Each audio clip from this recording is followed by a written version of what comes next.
Saludos amigos de los ayuntamientos, saludos Enríquez. Saludos. Bueno, Alberto ha hecho aquí un escenario Un, de una cadena internacional. un nuevo set con nueva tecnología. Sí, no cabe duda que Alberto se ha votado, nos ha hecho un set digno de un programa que Sí. tiene un cuarto de siglo en el aire, en República Dominicana, Correcto. haciendo opinión sobre el tema municipal fundamentalmente, pero hablando también de los temas de actualidad de la República y más allá de la República, porque a nosotros nos toca la vida diaria de nuestra República Dominicana, que es tan compleja. Una vida diaria que en materia política cada día tiene un salto o un sobresalto, tiene un susto para alguien. Esta semana la comidilla ha sido la entrevista que el presidente le dio a un medio de comunicación el fin de semana. Algunos dicen que es una entrevista evidentemente de mercadeo político. Otros dicen que dijo muchas cosas. El presidente ciertamente dijo algunas cosas que han creado su escozor en algunas zonas, básicamente al interior de su partido, donde las cosas lucen inciertas. El PLD, y sobre todo después de la ley de partido, la situación está que bulle. Ya hubo un candidato que reunió masas en el interior del país. Este fin de semana el presidente Leonel Fernández está reuniendo sus masas también. Y vi en un periódico de circulación nacional a mitad de la semana que uno de sus jefes, uno de sus alfiles principales, dice que él debe definirse. Yo no sé qué es lo que Bauta entiende que Leonel Fernández tiene que definirse, que si va a ser candidato. Definirse. Pues yo no entiendo. Yo veo al presidente Fernández en todos los escenarios hablando como, Pero él aspira. no como un precandidato. Claro. El presidente Fernández habla como un candidato porque él habla de que el pueblo le va a dar respaldo para que vuelva al poder. Yo no sé si es el poder a través de la puesta en circulación de un libro que Bauta entiende que habla Fernández cuando se refiere en esos términos. No, quizá él se confundió. Debe Y estar confundido. Puede ser. el nombre. Ajá. Quizás es al presidente Medina que él le dice que debe definirse. No, no, él se refería al presidente Fernández. Ah, no, que le decía, prácticamente lo emplazaba a que en la actividad que está celebrando este fin de semana, defina su candidatura. Y todo el mundo entiende que la candidatura del presidente Fernández está definida al interior de su partido. Bueno, si Bauta es el jefe de campaña, ¿va? Uno de los coordinadores, Sí. como le llaman ellos. Si dice eso, Entonces no es tan claro. entonces hay como un problemita ahí. O quizás por eso es que el presidente Medina dijo que en marzo es. Mire, Que yo le lo voy a de él es decir en marzo. ¿Qué va a pasar en marzo? ¿Van a modificar la constitución en marzo? sobre esa participación del presidente Medina. Bueno, esa es la entrevista que él dio. Él dijo lo que él entendía. Uno no puede, porque hay analistas que han dicho que debió decir, pero no, él dice lo que él entendía y lo que la entrevistadora... Y convocó esa entrevista para decir lo que él quería decir. Exacto, y lo que la entrevistadora le preguntó, punto. Claro. No hay que hacer más, ponerle de que debió decir, pero eso es la de él, usted lo deja quieto, pero eso fue lo que él dijo y punto, y lo que él quiso decir. Y el enfoque que tiene del país. Y punto, eso fue todo. Entonces, por ese lado eso no se puede criticar. Bueno, que la entrevista fue de una crónica rosa, el programa es de eso. Es un programa de crónicas rosas, ¿verdad? Sí. Muy acomodado, las personalidades que van. Y es el modelo de entrevista que esa periodista está impuesta a... Ella no es periodista, presentadora, está impuesta a hacerle, de ponérsela cómoda a la entrevistada. Bueno, perfecto. Perfecto. Eso hay que entenderlo, porque ese programa es con esa temática, y en esa temática fue que el presidente habló. Es que punto. El programa, más que esa es la temática, ahí se reciben es a famosos. Por eso que... y Yagna sabe que es una presentadora... que no hay que estar con eso. Y su profesión principal es animadora de eventos y ese tipo de cosas. Eso es lo que ella sabe hacer. Ahora, si hubiera venido, por ejemplo, a este programa, presidente, aquí sí le hubiéramos preguntado una serie de puntos, sí, como el que tiene que ver con los ayuntamientos, que por qué en su gobierno el porcentaje ha disminuido drásticamente de los ayuntamientos. Y por qué él el primer año dio 1.000 millones, el segundo año dio 1.000 más y después se ha olvidado de eso. Sí, pues, serían temas. Esa es una pregunta buena y que está violando una ley también. Y que no me venga a mí con el cuento de que estamos funcionando por obra pública, ni que estamos dando allí. No, es que usted tiene que cumplir lo que dice la ley, ¿verdad? Sí, a eso vamos, pero este es el único país que la ley puede decir lo que diga y se hace otra cosa. Incluyendo la Constitución. Ese es un tema que está en discusión, que no debería ser, porque la Constitución es clara. En el caso del presidente Medina, tiene un artículo transitorio que dice que para él no puede aspirar. No, pero parece, no, porque vamos por parte, como dice usted, como diría ya el destripador, ¿verdad? Para el presidente Medina, la lectura de la Constitución en marzo va a ser diferente a lo que dice hoy. Y también hay que darle su derecho a que él interprete esas cosas así. En unos tiempos de la posverdad y que de la verdad no es la verdad, como se maneja ahora en el imperio, como diría Evo Morales, la cosa usted tiene que ponerla en un contexto que ya no se puede hablar como hablaba Hipólito Mejía cuando era presidente, el contexto de la cosa, no unas palabrerías que él usaba ahí que nada más le entendía él. Ya eso no se puede utilizar en estos tiempos. La verdad del presidente Medina es que en marzo la Constitución tiene otras letras para él y que los acuerdos internos que ellos firmaron en el año 2015 tampoco tiene ningún punto de validez hasta marzo.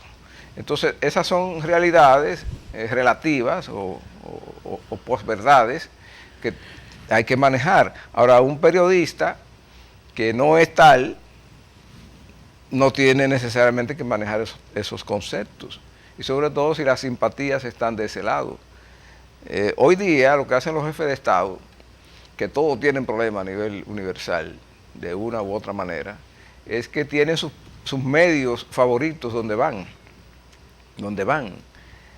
Aquí sería interesante ver un presidente de la República sometido a una rueda de prensa, como se hacía antes. Balaguer daba esas ruedas de prensa. ¿Qué es lo que sucede? Para reporteros nacionales y extranjeros, donde el reportero va a preguntar, incluso hay ocurrencias de esos 2 años de Balaguer y de los 10 años que son de antología, sí, respuesta que daba el presidente a preguntas que que había que responderla, o con una ocurrencia al estilo Joaquín Balaguer, o con una conceptualización de profundidad y densidad como la que nos acostumbró en su tiempo Leonel Fernández. Pero oiga, ¿qué es lo que sucede? Es que Balaguer iba a esas inauguraciones y encuentros en el interior del país y tenían establecido los jueves que los periodistas le hicieran preguntas. Es decir, habría una rueda de prensa. Una rueda de prensa. Ahora el estilo del presidente Medina es no hablar. No hay rueda de prensa, ni hay nada, se comunica todo por la dirección de la presidencia de comunicaciones y ya se acabó ahí. Bueno, entonces tiene un vocero mudo también. Hay un problema que tiene la prensa nacional. Lamentablemente aquí el periodismo, la labor del periodista se ha visto en una disminución de su calidad. ¿Por qué? Porque hay un problema que está ligado a lo económico.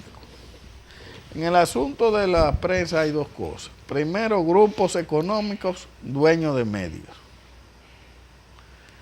Y lo otro es una gran inyección de dinero que baja desde el gobierno para los medios.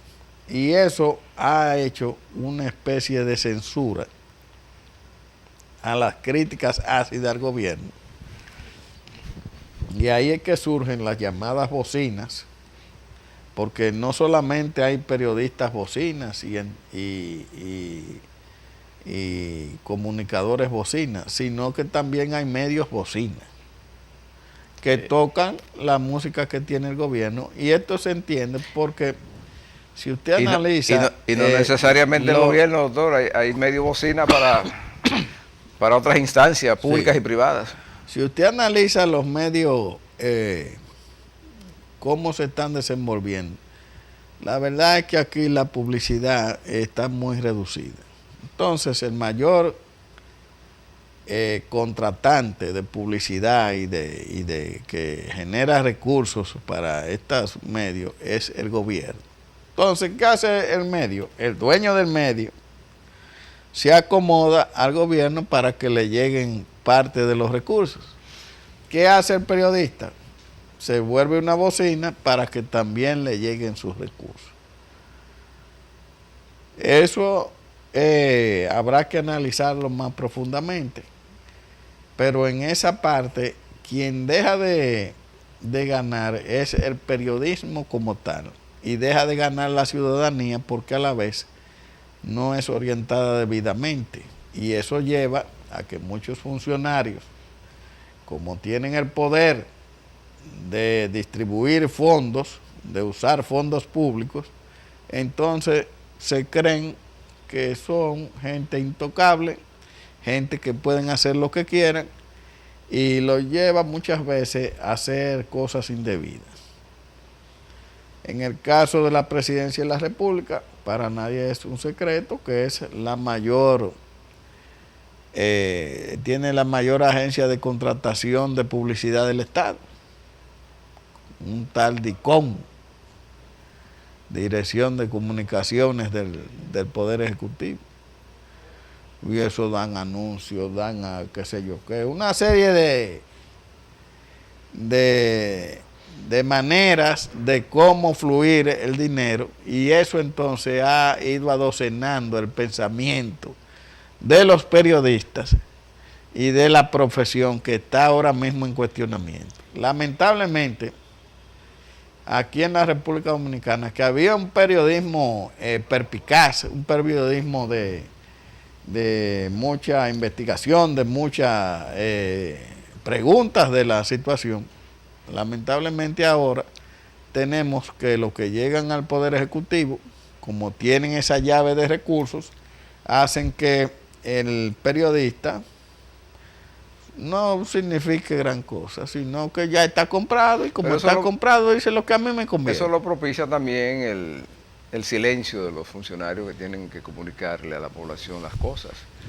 Porque no obstante que aquí hay una ley de libre acceso a la información, se entiende por parte de los que dirigen la cosa pública que la información es solamente la que ellos quieren comunicar en función del interés de su agencia. No reconocen que hay derecho a cuestionar también al funcionario público, que hay derecho a pedirle respuestas sobre cosas de las que necesariamente no se siente cómodo hablando. Por eso es que antes se estilaba esa rueda de prensa, aún en el tiempo de la dictadura ilustrada de Joaquín Balaguer, él se sometía al cuestionamiento de los periodistas, porque no es lo mismo usted tener un medio bocina, un medio adocenado, un medio que factura. Doblegado ahí. Sí, que factura. A una factura. Yo sé de un medio aquí que le presenta una amplia factura a una agencia pública para que todo lo que se hace ahí sea bueno. Y si es malo, se tapa. Y todo está bonito. Y todo está bonito. Sí. Y hacemos encuestas y acomodamos cosas. Eso el medio lo puede manejar. Ahora, ¿qué no puede manejar el medio? Una rueda de prensa donde un periodista que necesariamente no está enterado de lo que los dueños de ese medio tienen bajo contrato, suelta una pregunta que hay que responder. Porque si el presidente se sometiera a una rueda de prensa periódica, no tiene que ser cada rato, pero el país tiene derecho a saber qué se está haciendo, de vez en cuando, qué enfoque tiene sobre los problemas. Aquí hay 4 o 5 problemas que el Estado no ofrece respuesta, y entonces sería bueno preguntarle, bueno, ¿cuál es el plan que usted tiene con el tema haitiano? Esa es una buena Vamos pregunta. a hablar de eso, porque no todo es reelección y no todo es campaña política y Esa es no una buena es todo el grupo. ¿Cómo es que ¿Qué vamos a hacer con el tema haitiano? ¿Qué es eso? Ese es un tema Sí. que tiene de rodilla al país y amenaza con tirarlo al piso y que le canten, como decían los luchadores, el 1, 2 y 3 planchado. Porque como vamos nosotros como república con ese tema sin plantear una respuesta, sin tener una política para enfrentarlo, el país va a acabar succionado por ese problema. Y ese es uno. Pero ¿y qué va a hacer el gobierno con la seguridad ciudadana? Donde ninguna familia prácticamente ya queda libre de haber sido víctima de un acto delincuencial. Y los delincuentes se burlan no del asaltado, se burlan de la sociedad, se burlan del poder que significa el gobierno. Así es. Entonces, esos cuestionamientos tú no los puedes controlar en una exposición pública del funcionario. No la puedes controlar. Porque hasta uno que esté ahí suelta la pregunta, que no necesariamente es periodista, ¿qué vamos a hacer con esto? Si a mí me invitaran a una rueda de prensa con él o con cualquier otro funcionario público, yo pregunto lo que entiendo que tengo que preguntar. Pero como usted dice, la clase periodística cuestionadora, tiene problemas, independiente, profesional, eso está en estado de extinción aquí. Y eso no es bueno para la sociedad, no es bueno. Fíjese bien que los países... Siempre se habló que la concentración de los medios, las dictaduras, el grupo económico llevaba a eso. No, y las dictaduras, lo primero que callan es a los medios de comunicación. Sí, eso es lo primero. Eso es lo primero. Sí. ¿Cuál fue la gran guerra que libró aquí en América Latina la doctrina del socialismo del siglo XXI? Desde los años 90 para acá. Lo primero que se fue la prensa libre. Por ahí comenzó en Venezuela el desastre, que todavía sufren cada día más grave. Chávez cerró los canales. Sí. Después están cerrados hasta que yo de ahí. Cerrado. En Argentina los Kirchner quisieron asfixiar, hasta impidiendo la importación de papel Clarín, para que hubieran periódicos. Después lo obligó a dividirse en empresas, lo acusó de monopolio y por ahí siguió la batalla. En Ecuador, de antología el tema de este señor de Correa con los medios de comunicación, sí. Donde a cada momento trancaba un periodista porque lo acusaba de que lo difamaba, porque le decía lo que le tenía que decir. En esos medios, en esas situaciones políticas, la prensa profesional, independiente y con capacidad de criticar, juega el rol que no necesariamente juegan unos ejércitos que se oponen a un dictador. Lo que está pasando en Venezuela hoy día es que los venezolanos están, bueno, como el mundo sabe que están, pero ellos internamente no saben qué es lo que está pasando. Porque no hay medio de comunicación. No, los medios son todos del gobierno. Es lo que le permitió a la gente, a los cubanos. En Venezuela son las redes sociales las que informan. Después eso está totalmente controlado. Sí, redes sociales que tienen muchísimas limitaciones. También. Porque no hay esa expansión que tenemos aquí del tema de la comunicación digital. Eso está controlado también. Es lo que pasa en Cuba, que tienen una dictadura que va a cumplir 6 décadas ahí, y lo primero que eliminaron fue la posibilidad de que hubiera comunicación de lo que pasaba. No, un solo periódico y la televisión y la radio es del gobierno. Esa fue también la columna vertebral de la dictadura de los 70 años de la Unión Soviética. Sí. Un periódico oficial, y es también lo que mantiene el sistema chino. En China usted no puede tener acceso libre a Google y a Facebook, no, eso no es así. No es así. Entonces la dictadura primero juegan a eso, a controlar lo que se dice, a controlar quién lo dice y sobre todo a evitar que quien deba tener la información tenga la información. Porque la formación de conciencia está basada en la información. Y hoy día lo que tenemos es ese tipo de situaciones que se dan. Una entrevista de un presidente que tiene 6 años en ejercicio, que nunca se ha sentado a una rueda de prensa con los medios de comunicación locales e Y va una internacionales. entrevista de Y Crónicas entonces Rosa. una entrevista de Crónicas Rosa, donde él tiene que ser tratado como se tratan los invitados ahí, para que no se incomoden y se paren y se vayan, como hacen los artistas, que cuando lo cuestionan sobre lo que no le gusta, le dejan la palabra en la boca al entrevistador y se van. Como cuando yo era chiquito. ¿Qué Píchame pasaba? la suave que la voy a batear. Sí, porque yo soy el dueño de la pelota, el guante y el play. Así, sí. Así era. Sí, y era así. Entonces, eso hay que entender lo que fue la entrevista que él quiso dar, porque entonces hay gente que dice, ¿qué debió decir? No, pero usted dijo esto, pero esa era la de él. Sin embargo, dijo cosas, como comenzamos el comentario, que es para que se hable de eso. Él dividió el país ahora entre lo de marzo y lo de ahora. Pero yo creo que lo de marzo es para mantener las expectativas abiertas. Sí, pero él enfrió proyectos presidenciales ahí con eso. Es difícil. Hay una gente ahí en el PLD que están aspirando a la candidatura presidencial, que ahora tienen que pensárselo hasta marzo, porque dependen de si el presidente va a intentar eso. Que hay una corriente fuerte que dice que sí. Hay otra corriente de los que entienden que eso está complicado. Y hay otros que creen que no se puede. Yo creo que esas son las tres corrientes que se están manejando. Pero fíjese cómo puso ya el país a hablar de eso. Ese fue el tema de la entrevista Rosa. El único tema. Ese fue el tema, porque no nos explicó nada sobre el estado de la economía, el estado de la agricultura. No, porque esa pregunta no estaba. O el estado de la seguridad, no nos informó nada. No, el tema haitiano. Un tema haitiano. Tenía un tema ahí que debió explotarlo. Por ejemplo, ¿qué se espera de la nueva relación con la República Popular China? Que el país pudiera tener ahí una especie de balance en sus relaciones internacionales para los fines de los resultados de la economía, en términos del turismo, de las exportaciones, porque el mercado del norte, de aquí, del país de Donald Trump, este tipo de países no les simpatiza mucho, ellos no le dan importancia, y ese ha sido parte del problema que tiene Norteamérica, que no le da importancia a sus vecinos más cercanos, y eso ha motivado que muchos países de la región se hayan acercado a China, y eso está bien. En esta semana un funcionario del Departamento de Estado que se llama apellido Matis ha estado visitando algunos países de América Latina, entre ellos Brasil, una gira de 6 días.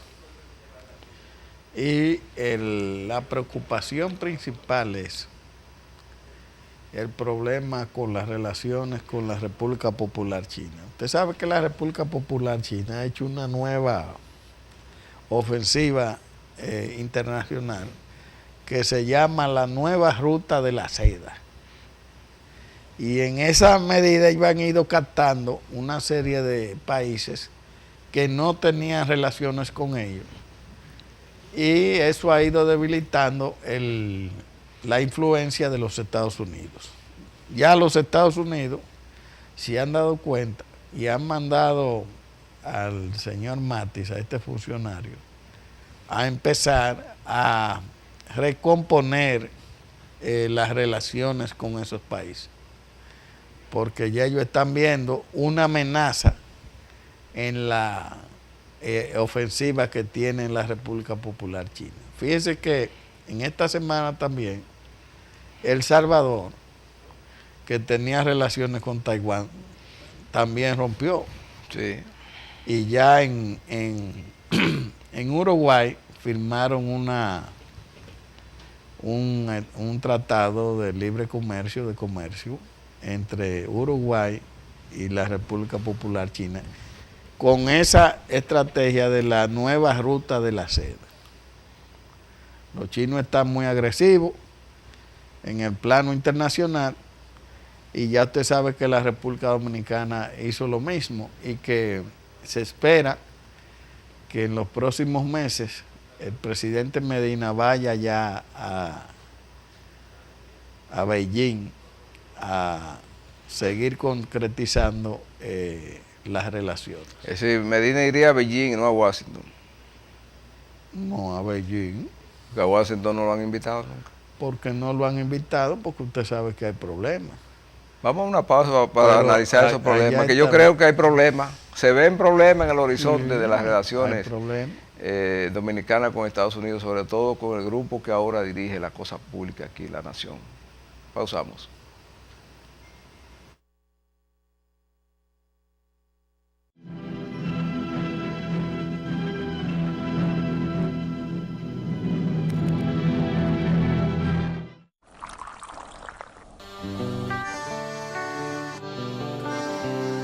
Desde mi ventana veo todo un pueblo, veo sus raíces y sus tradiciones, y siento el aroma ese que enamora, que nos da la fuerza, sabor a café.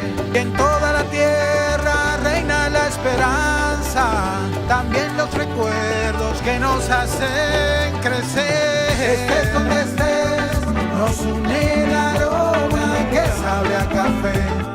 Café Santo Domingo, sabor que empieza en el aroma. Estés donde estés, nos une el aroma. Café Santo Domingo, sabor que empieza en el aroma. Tu café de siempre.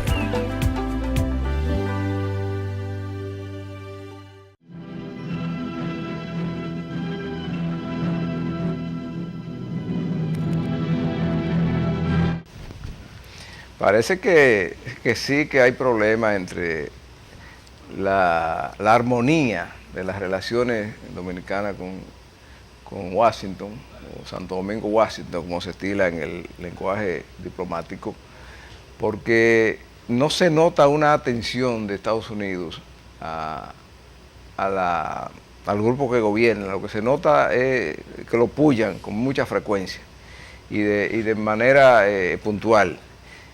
Ese tema que explotó aquí con la empresa brasileña de construcción, la Odebrecht, eso fue evidentemente guiado, o el guión concebido aquí en la embajada, según se dice, y eran frecuentes las visitas de representantes de la embajada norteamericana a la Procuraduría General de la República para mover esos temas.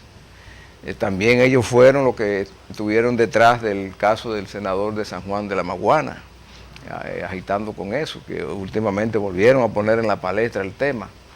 Se dice que hay descontento por parte de los norteamericanos, que son básicamente una potencia comercial, porque ellos no son los adjudicatarios de la principal obra pública que está ejecutando el país, que es la famosa presa de Punta Catalina, que yo le dije a usted que eso va a pasar a la historia como Catalina la Grande, y ya veremos eso como sale.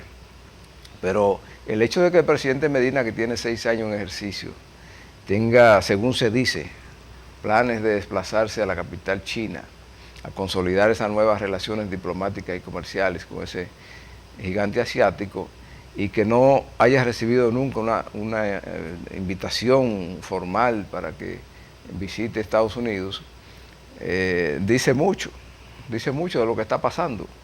Y eso que usted plantea de que los chinos están detrás de tejer de manera eficiente su nueva ruta de la seda, es también una especie de respuesta a lo que los americanos han hecho con sus antiguos aliados aquí en Latinoamérica, que de aliados generalmente pasan aperseguidos por ellos mismos. Hay más de un ejemplo de funcionarios públicos en países latinoamericanos que han pasado de ser colaboradores asiduos, comprometidos y convencidos del sistema norteamericano a ser perseguidos por ese mismo sistema y denunciados.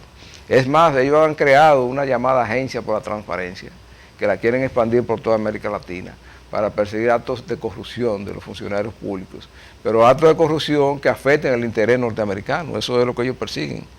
Un acto de corrupción para ellos es explorar si la adjudicación de una obra pública se perjudicó a un contratista norteamericano. Si se perjudicó a un contratista norteamericano, entonces ahí hubo corrupción y hay que perseguirlo. Y ellos montan su espectáculo. Y ahora mismo en los espectáculos que estaba manejando la Procuraduría General de la República, el mismo representante norteamericano ha dicho y se ha despachado con declaraciones de que ellos están detrás de eso, que andan dándole información y datos al procurador para que le arme expediente a funcionarios o a exfuncionarios, y que quitan visa, que esto, o sea, siempre hay una espada de Damocles amenazando a los políticos de Latinoamérica por parte de Estados Unidos. No es un socio fiable. Fíjese bien lo que está pasando con sus más cercanos vecinos. Tienen prácticamente una guerra abierta con Canadá, y de México ni se diga.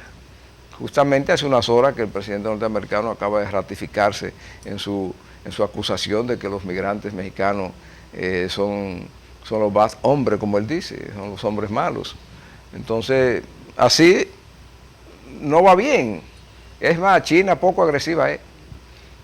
Ya ellos deberían haber llenado esos huecos que tiene muchos países de colaboración y de comercialización.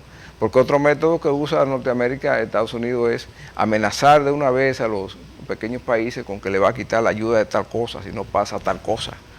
Bueno. Sí. Es decir, ellos traen la justicia, administran la justicia, cantan la sentencia, y si no se le complace en eso, entonces el país pasa a una lista negra y le cuestionan los derechos humanos, bueno, no sé qué, pero mientras tanto soportan y sostienen a un régimen como el de Venezuela. ¿Por qué se sostiene Maduro en el poder? Porque el negocio del petróleo norteamericano, venezolano, sigue floreciente con Estados Unidos. Eso no ha variado. No, ya un juez dictó que incautaran la aceite. Bueno, pero eso no ha pasado. Pero lo van a hacer. Pero mire, el caso es que en cuanto a esa política de transparencia de mercado, yo estoy de acuerdo. ¿Usted sabe por qué? Porque si estos no tienen régimen, estos latinoamericanos, esto es un desastre. Porque no hay gente que le guste más una corrupción que el latinoamericano. Sí, eso es cierto. Usted lo busca y lo... Brasil, pero es por la falta de institucionalidad. Quizá ahí es donde ellos deberían ayudar a los países latinoamericanos. Usted coge aquí mismo, es un desastre. Haití ni se diga. Usted coge y anda a Centroamérica, mire Panamá, mire Guatemala, lo que ha pasado. Mire, donde quiera es un lío de México. México es famoso. Entonces, aquí son proclives a esa corrupción y a esos beneficios, y debe haber un gendarme que diga, pero así no. Lo del gendarme está bien, pero el gendarme tiene que tener calidad moral para eso. Ellos han jugado en parte a ver si pueden controlar eso un poco. Pero es un problema que tenemos nosotros de institucionalidad grave. Por ejemplo, la República Dominicana, aquí usted sabe bien el problema de la justicia que hay. Sí, grave. Que se convierte en injusticia. Sí. Pero usted no ve que aquí estamos ahora en un debate. Hay una constitución que dice una cosa y la estamos cuestionando.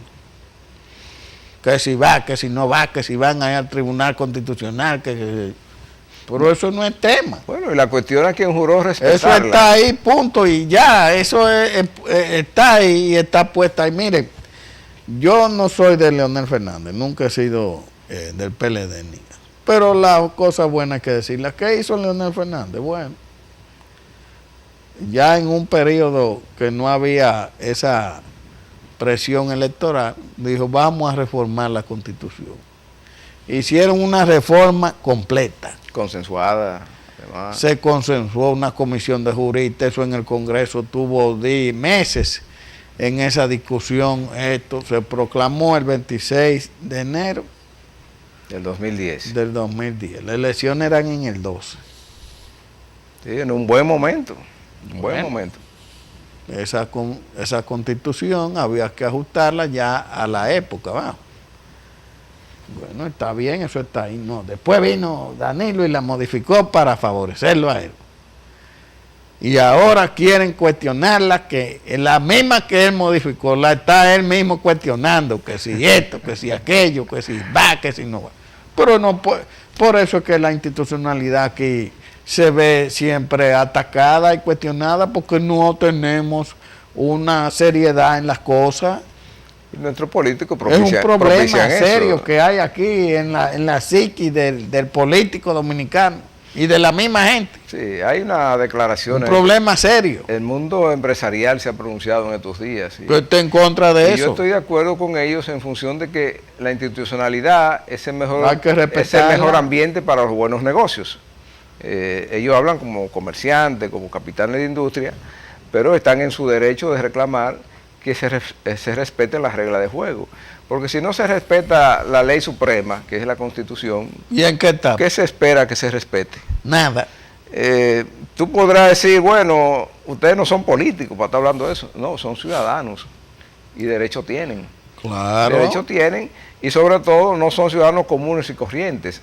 Son los ciudadanos que generan riqueza con sus inversiones y que tienen la necesidad de que las reglas estén establecidas y se respeten, que haya estabilidad en las reglas de juego, en el marco jurídico que organiza el país, porque eso trae la confianza del inversionista, ya sea local o sea extranjero. No es solamente que si la ley de competitividad o la ley de tal cosa o la ley de compra y contrataciones, no estamos refiriendo a la ley de leyes de un país que no puede estar sujeta a ese vaivén. Y si habláramos que vamos a cambiar la Constitución para establecer cosas fundamentales, como esa que pidió el mismo señor que usted refiere, nuestro buen amigo el presidente Fernández, de que le pusiéramos candado a la Constitución para que no fuera objeto de esos vaivenes. De eso se olvidaron los legisladores. Totalmente. Y esa fue una propuesta formal que se hizo, de que se convocara cuando se hizo la Asamblea última, Revisora. en el 15 fue eso. Sí, se propuso eso. Es más, Los candados se le por eso es que estamos en esta discusión, porque no hay candado. Porque no hay, porque nunca hubo la intención de ponerlo. De ponérselo, eso no hubo la intención. Eso no estaba en la agenda. Hay un acuerdo que firmaron los dueños del PLD, que está ahí, que contempla eso. Pero eso no se ha vuelto a poner en la discusión, porque parece que a nadie le conviene. A la República sí le conviene que, por ejemplo, nos abocáramos a discutir en la propia Constitución, si fuera necesario, cómo vamos a hacer que sea un país con instituciones respetables y respetadas. Eso sí nos conviene, y la principal institución que tenemos es la Constitución. La justicia es un relajo, porque no está claro ni siquiera el estatus de un juez. Este es el único país del mundo, o por lo menos de lo que aspiramos a hacer, a estar en un mundo desarrollado, donde usted ve que viven de que sancionando a los jueces, y que un juez que es interino o que es un suplente sube a conocer un caso escandaloso y lo único que le dicen es que lo suspendieron, que sale una jueza que la cancelan y hace una denuncia que debió poner a temblar el país y no pasó nada. No pasa nada. Porque usted sabe lo que es que aquí dijo una jueza, que el presidente de la Suprema Corte de Justicia estaba involucrado en un tema de un soborno, pero además risible, que de 300,000 pesos. No. Y no pasó nada. Y la señora siguió hablando con la boca durísima, porque parece que no sé si tienes razón, yo no lo sé. Pero un presidente de una Suprema Corte de Justicia de un país hasta bananero como este y de poca monta, debió explicar eso, o de la otra manera. Un presidente de una Suprema Corte de Justicia debería ser incuestionable, porque por ahí comienza la institución. Mire, el problema aquí comienza de eso de los jueces y la falta de institucionalidad, que por ejemplo se reúne el Consejo de la Magistratura, que tiene una serie de activos políticos que son los que los componen. Entonces, ¿qué sucede? Cuando hacen así y designan un juez, o lo designaron no por su capacidad, se toma en cuenta la capacidad, pero se designan casi siempre, en la mayoría de los casos, no por carrera, sino porque ese tiene un alicate que puede ser presidente de la República o puede ser de un partido de oposición, un político que lo impulsa. Y tenemos casos en las altas cortes de gente que están puestos ahí por política, para política. Ya eso deben favores. ¿Cómo es? Entonces,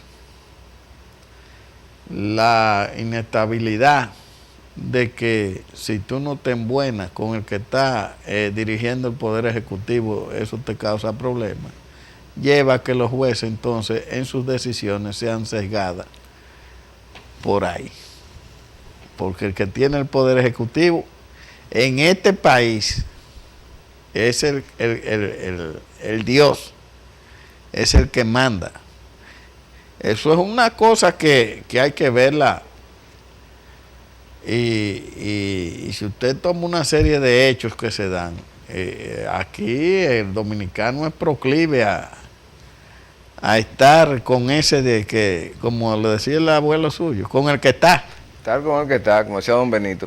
Estar con el que está. No, así no. Y eso es falta de la institucionalidad que tiene el país. A un juez no tener la seguridad de que va a mantener su puesto, tiene que plegarse a las simpatías políticas o las líneas que le bajan políticas. Esas son cosas que... Aquí hay una corte que debería ser, que es, de manera formal, el principal tribunal del país, de las garantías, que cuando yo me acuerdo de quiénes están ahí, me acuerdo de Tres Patines y el juez de la tremenda corte.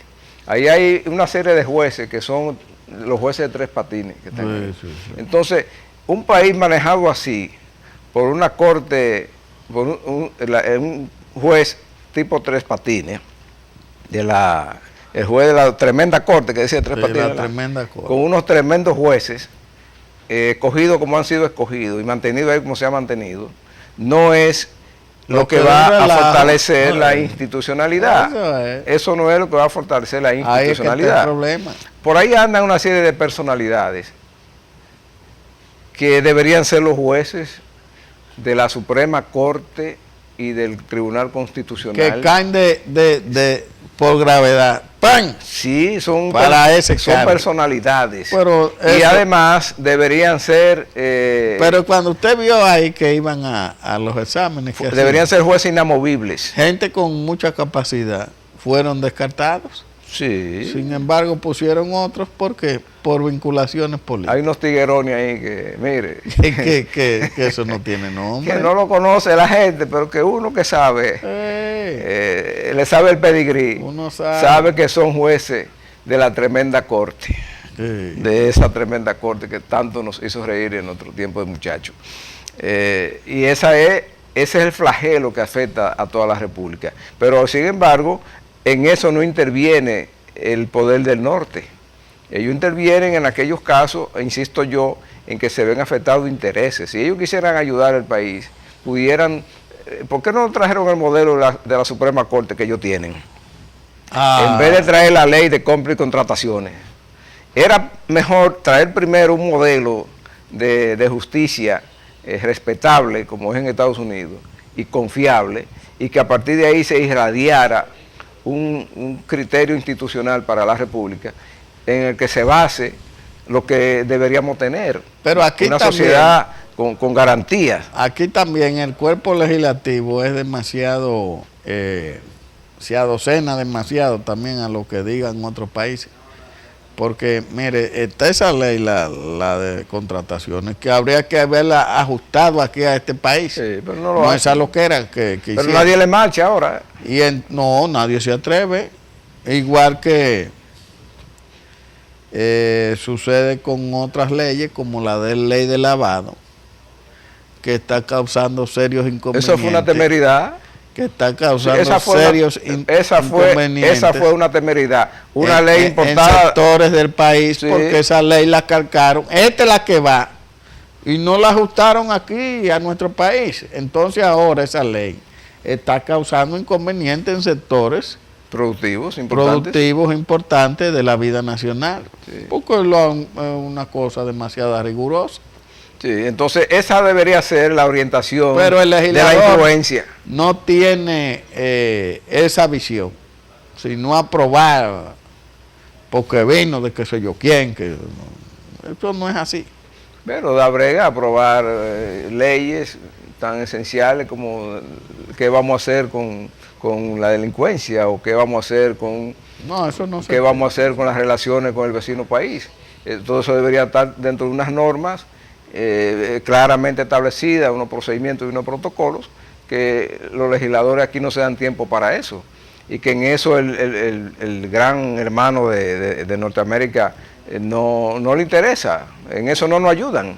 Eso no nos ayuda, no hay interés en eso. No, ellos imponen leyes que, Sí, bueno, de acuerdo a sus intereses. Comerciales, leyes comerciales. ¿Por qué impusieron la ley de compra y contrataciones?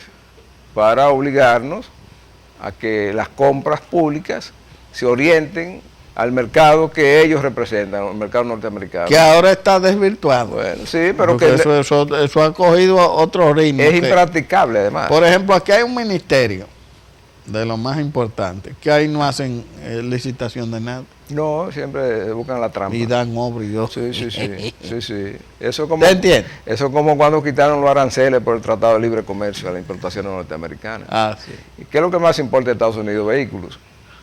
¿Qué hizo el gobierno dominicano? Sí, quitamos los aranceles y le vamos a poner un 17% de A la impuesto placa. de primera placa a los Sí, carros ahí estamos que lo entran al mismo. país. Dígame usted, eso, como quiero es una burla. Un truco. Como quiero es una burla.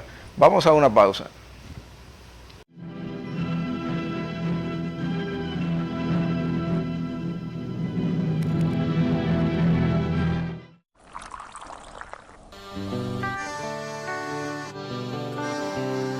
Desde mi ventana veo todo un pueblo, veo sus raíces y sus tradiciones, y siento el aroma ese que enamora, que nos da la fuerza, sabor a café.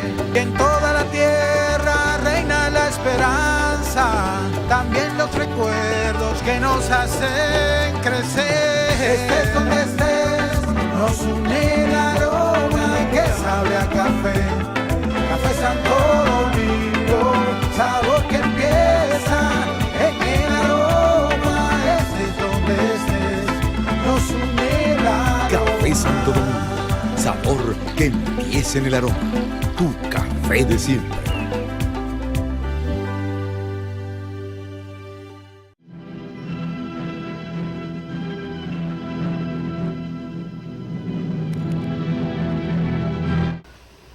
La situación de Venezuela, que siempre le dedicamos algún comentario aquí, doctor, ya está comenzando a crear una crisis latinoamericana. Ajá. Ya vimos esta semana lo que pasó en una ciudad fronteriza de Brasil, fronteriza con Venezuela, donde ya comenzó la población local a rechazar el flujo de migrantes irregulares venezolanos que están siendo víctimas de una crisis y están migrando por una crisis humanitaria que hay en Venezuela que no se soporta. Eso es diferente a lo que nos afecta a nosotros con Haití. Si aquí pusiéramos en contexto como país, a nivel internacional, lo que a nosotros nos pasa con Haití, eso que le está pasando a Brasil, a Ecuador, a Chile, No es nada. a Colombia, no es nada con relación a lo que nos pasa a nosotros. Nada. Sin embargo, aquí nos dejamos avasallar con el tema, y entonces el que plantea eso aquí, usted se encuentra comunicadores que dicen que está mal que hablemos de eso. No, nosotros estamos en falta.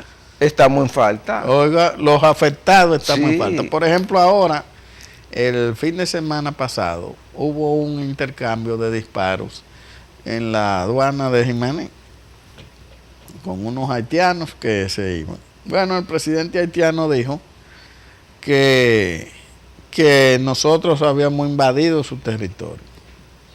Entonces nosotros vemos el ministro de la Fuerza Armada y el canciller de la República que hacen una declaración, que sé yo qué, pero eso es para decirle claro, mire, vamos a ponernos claro.